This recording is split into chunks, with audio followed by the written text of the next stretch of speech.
Three, two, one, record it. Hello, Janssen Pharmaceutical. My name is Jim Ronaldo. I live in Brookline, Massachusetts, and I wanted to record a love letter to you today on my new iPad that I got for Christmas, my iPad Pro. I've been wanting to do this for a while because I have been on Risperdal and I'm currently on invega, and from my memory, Risperdal kept me out of any hospitalizations for 7 years. I'm diagnosed with bipolar 1, diagnosed in 1995, and have had someplace between 40 or 50 or 60 hospitalizations because brain disorders can be very hard to deal with. I had the added dimension of having all kinds of strange thoughts about what the medication was doing to me, whether I was taking something that was poisonous. I take lithium carbonate too, which is standard protocol from the bipolar clinic at Mass General Hospital, and it is toxic, at a 14 blood level or whatever the measurement is on it. So there is a little bit of truth to it, but everything in moderation, as they say.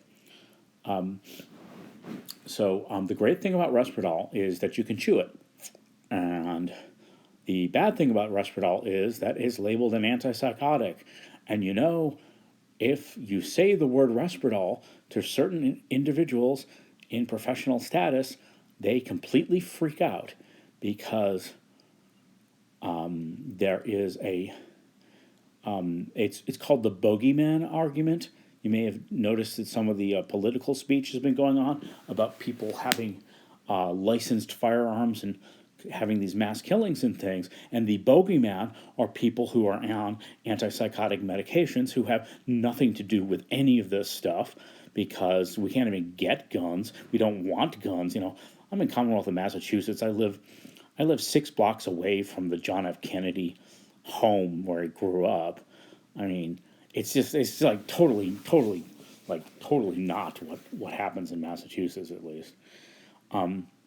But like I said, the bogeyman from all the scary movies, from Hitchcock's Psycho to, the scariest movie I know of is the Rob Zombie.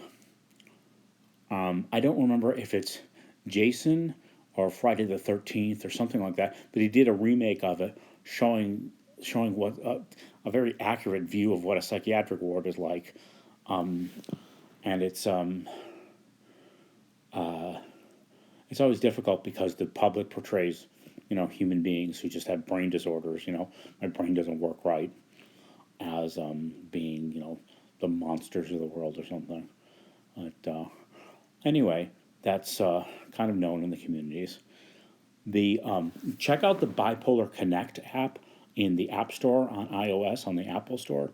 They probably have an Android one too, because one of the things that goes on in psychiatrists' offices is nobody talks to psychiatrists.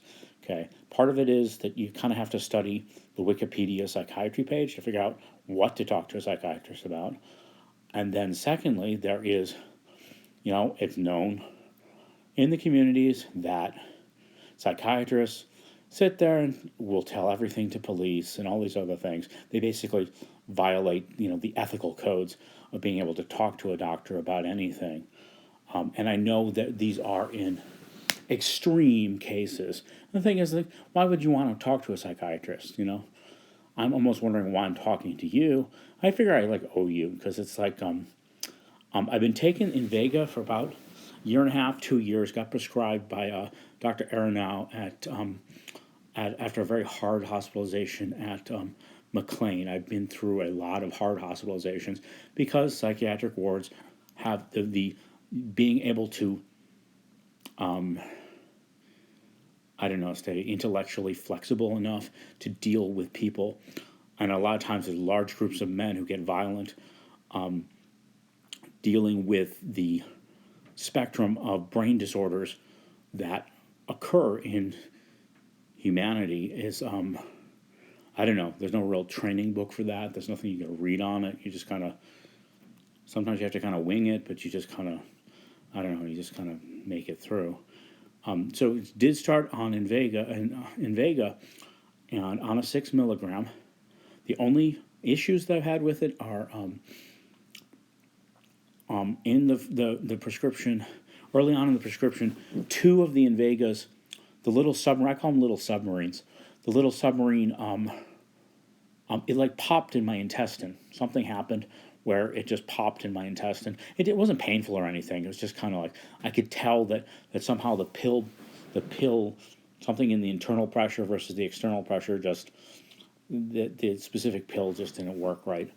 I mean, not, it still worked as the medication. It just, the shell or casing on it just went pop in my intestine. I guess, like, I mean, the big thing is with these medications, Resperdal and Invega, is it's not just return of a function on this. I was, during the 7 years where I was not hospitalized under Resperdal, was able to build a career doing investing in stock and options investing, and not really trading as much, but before the Great Recession, back up to 2007. The thing that I love about that is it does restore most of your life, and the irrational, I mean, it's almost like brain noise or something. The irrational thoughts, just, they aren't there anymore. Except for, okay, I don't know if I caught this as like an information flu or something, but the you gain 60 pounds if you take metabolic drugs syndrome. I've gone through it, and it's almost like what I like to describe is Baron Baptiste, in the book Journey into Power. He's a trainer par excellence, and has been studying yoga all his life, and namaste. And the big thing is that he talks about the food fog. And when I was under Resperdal, the ability to do portion control, as described on sparkpeople.com and other places, it's like there's something in the emotional pleasure, the pleasure of existence, something, the pleasures that you have are all focused just on food, and you become, I always thought of it as like you only become irrational about food, and you go into the food fog. Barron describes it as this, that you have emotional events go on, and I still have this happen every once in a while. You have an emotional event go on, and the first thing you do, as Barron describes it, is you go to Mrs. Fields, you get a big coffee with cream and sugar in it, and you get a big cookie, a ooey gooey chocolate chip cookie, or you get a Cinnabon, or you get one of these things. That is standard for a high fat, high sugar, high salt American diet. I can most of the time sort of check myself on that kind of an emotional thing, but it's both with Invega and Resperdal. You have that. What I was thinking was, like, if in the prescription, it's not like a prescription, I don't know how to call it this, but basically strong recommendations from doctors that you engage in vigorous exercise where you just are doing caloric burning, where you're really, really burning up calories, and that has to be part of this. I like doing hard biking. Like, for example, what I did was, my coffee shop is 300 yards away from me in Starbucks, and Pete's right here in Coolidge Corner. And instead of going 300 yards, I started riding 10 miles on my bike to get coffee. So it's not exercise, I'm just getting my coffee, but it's 10 miles away. The other thing, the last thing I wanted to talk to you about, is that I've started taking Garden of Life doctor-formulated probiotics, specifically something called Mood Plus, which has 50 billion guaranteed 16 probiotic strains, and it's sold at Whole Foods, about $40 a bottle. You can get it on Amazon.com as well. There's something funny, though, about Invega and Mood Plus by the Garden of Life. is that Mood Plus makes me feel, after taking a few days, that like it's more emotionally well-rounded, where invega seems to be killing off my probiotics.